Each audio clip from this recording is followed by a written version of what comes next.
Hello everyone, welcome back to my channel. Welcome to another mini recipe. আজ আমি আপনাদের সঙ্গে শেয়ার করতে চলেছি উইন্টার স্পেশাল একটা রেসিপি, যেটা হচ্ছে আমাদের সবার পছন্দের কড়াইশুঁটির কচুরির রেসিপি। এই রেসিপিটা মোটামুটি একটা হেলদি রেসিপি হতে চলেছে, কেন কি সম্পূর্ণ রেসিপিটা আমি উইদাউট ময়দা বানিয়েছি। এই রেসিপিটা সম্পূর্ণ আমি আটা দিয়ে বানিয়েছি। তাই জন্যে রেসিপিটা দেখুন, যদি ভালো লাগে তাহলে আমার চ্যানেলটাকে লাইক শেয়ার সাবস্ক্রাইব করে বাড়িতে বানিয়ে ট্রাই করে আমাকে কমেন্টের মাধ্যমে জানাবেন যে এই কচুরিগুলো খেতে কেমন হয়েছিল। তো চলুন আর দেরি না করে ঝটপট রেসিপিটা স্টার্ট করা যাক। সবার প্রথমে আমি এখানে কড়াইশুঁটিগুলোকে ছাড়িয়ে নিয়েছি, আর সাথে নিয়ে নিয়েছি দুটো কাঁচা লঙ্কা। ঝাল যেমন যে খাবেন সেই পরিমাণ মতন নেবেন।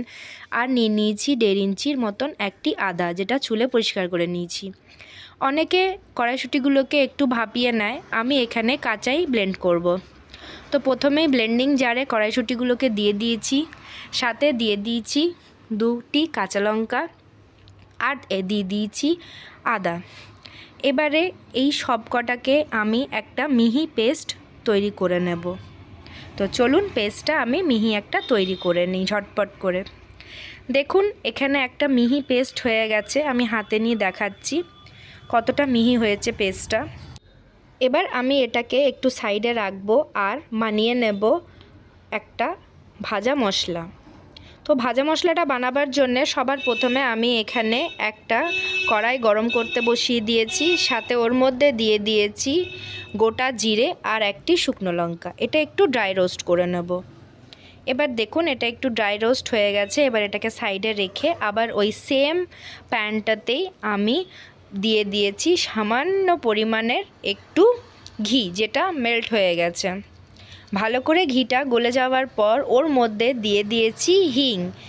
কড়াইশুঁটির কচুরিতে হিং কিন্তু ম্যান্ডেটারি। তারপরে দিয়ে দিয়েছি সামান্য পরিমাণের কালো জিরে, আর তারপরে দিয়ে দিয়েছি ওই কড়াইশুঁটির যেটা ব্লেন্ড করে রেখেছিলাম সেই মিক্সচারটা।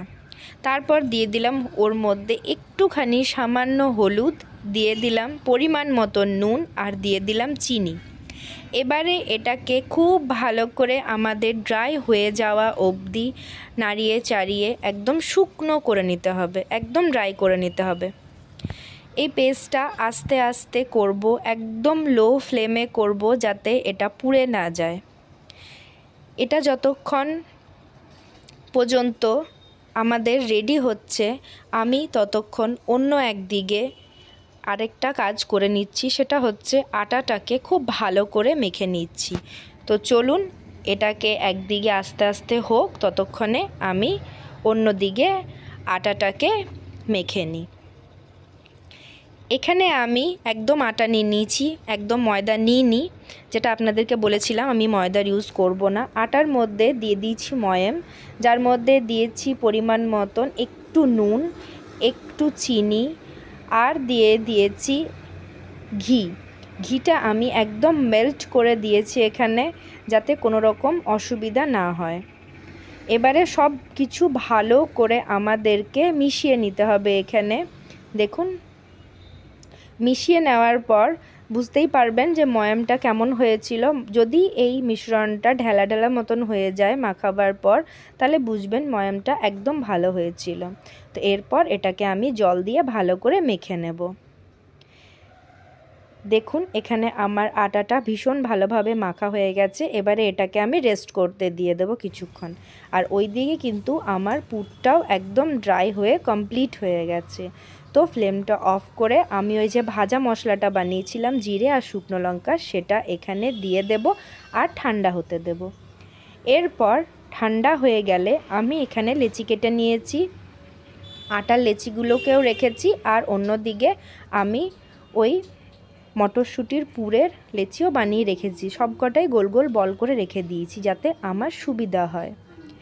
মটরশুঁটির বলগুলো যেন একটু ড্রাই থাকে সেটারই চেষ্টা করবেন, তাহলে কি হবে যখন আমি এটার পুর ভরবো আটাটার মধ্যে, তখন ওটা ফেটে বেরিয়ে যাবে না। এই দেখুন এবারে আমি এক একটা আটার লেচির মধ্যে মটরশুঁটির যে বলগুলো ছিল সেগুলোর পুরগুলো ভরে নিচ্ছি খুব ভালো মতন করে। এবার সবগুলোকে আমাদেরকে আস্তে আস্তে আলতো হাতে বেলে নিতে হবে।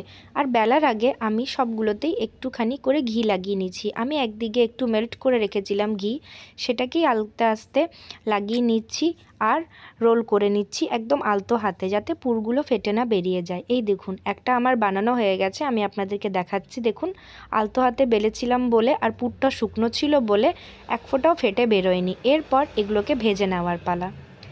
ভাজা হয়ে গেছে আর দেখুন গরম গরম আমি আলুর তরকারির সাথে পরিবেশনও করে নিয়েছি।